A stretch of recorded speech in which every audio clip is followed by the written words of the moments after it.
क्या आपने कभी सोचा है कि जब कोई व्यक्ति मरता है तो उसकी आत्मा अगले 48 दिनों तक कहाँ होती है?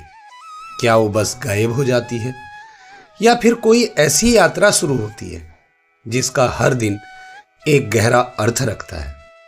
गरुड़ पुराण के प्रेत खंड में विस्तार से बताया गया है कि मृत्यु के बाद आत्मा 48 दिनों तक प्रेत अवस्था में रहती है। इस काल को प्रेत यात्रा कहा जाता है और ये यात्रा किसी तीर्थ से कम नहीं होती। पहले दिन जैसे ही आत्मा शरीर से अलग होती है, उसे अपनी मृत्यु का ज्ञान नहीं होता। वह अपने ही शरीर के पास खड़ी रहती है, अपने परिजनों को देखती है, लेकिन कुछ बोल नहीं सकती। दूसरे और तीसरे दिन आत्मा भ्रमित होती है, उसे यमदूतों की प्रतीक्षा रहती है। ये दिन सबसे कठिन माने गए हैं क्योंकि आत्मा को अब समझ आने लगता है कि वह इस लोक की नहीं रही। 5वें दिन यमदूत आते हैं और आत्मा को एक विशेष मार्ग पर ले जाते हैं। यह मार्ग 48 दिन लंबा होता है। इस यात्रा में आत्मा हर दिन लगभग 1 योजन यानी कि 12-13 किलोमीटर की दूरी तय करती है। 6 से 10वें दिन आत्मा को भूख प्यास लगती है। यही कारण है कि श्राद्ध और पिंडदान का विशेष महत्व इन दिनों में होता है। गरुड़ पुराण कहता है, यदि इन दिनों पिंडदान और तर्पण नहीं हुआ तो आत्मा तड़पती रहती है। अगर आप यह ज्ञान पहली बार इतना विस्तार से सुन रहे हैं तो गाथा बाय हीरा चैनल को अभी सब्सक्राइब करें। हम रोज ऐसे ही दुर्लभ, शुद्ध और शास्त्र आधारित रहस्य आप तक लाते हैं जो जीवन और मृत्यु के बीच के पर्दे को हटाते हैं। 11वें से 20वें दिन आत्मा को पूर्वज मिलते हैं।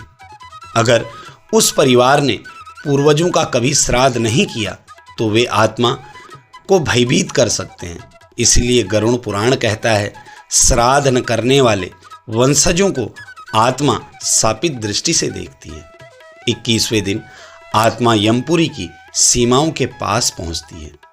अब तक उसके कर्मों का संकलन यमदूतों ने एकत्र कर लिया होता है। 22वें दिन से 30वें दिन उसे उसके पाप और पुण्य का चलचित्र दिखाया जाता है।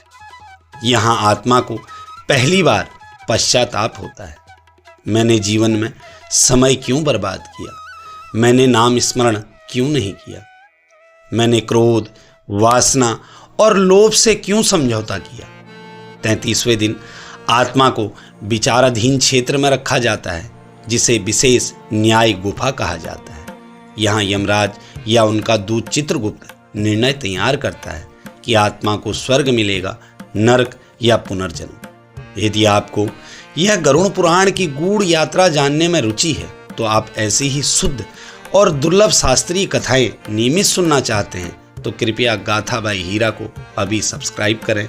यह चैनल उन आत्माओं के लिए है जो केवल मनोरंजन नहीं, मोक्ष और धर्म की ओर बढ़ना चाहती हैं। अंतिम 10 दिनों में आत्मा को उसके अगले जन्म या मोक्ष की दिशा मिलती है।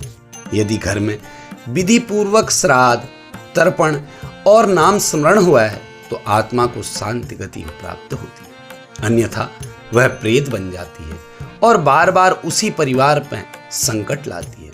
इसलिए गरुड़ पुराण बार बार कहता है, जो इस रहस्य को नहीं जानता वह मृत्यु के बाद भी बंधन में रहता है, और जो समझता है उसके लिए मृत्यु अंत नहीं, आत्मा की अगली सीढ़ी है। ऐसी ही गाथाओं के लिए आप हमारे चैनल से जुड़े रहिए। जय सिया राम।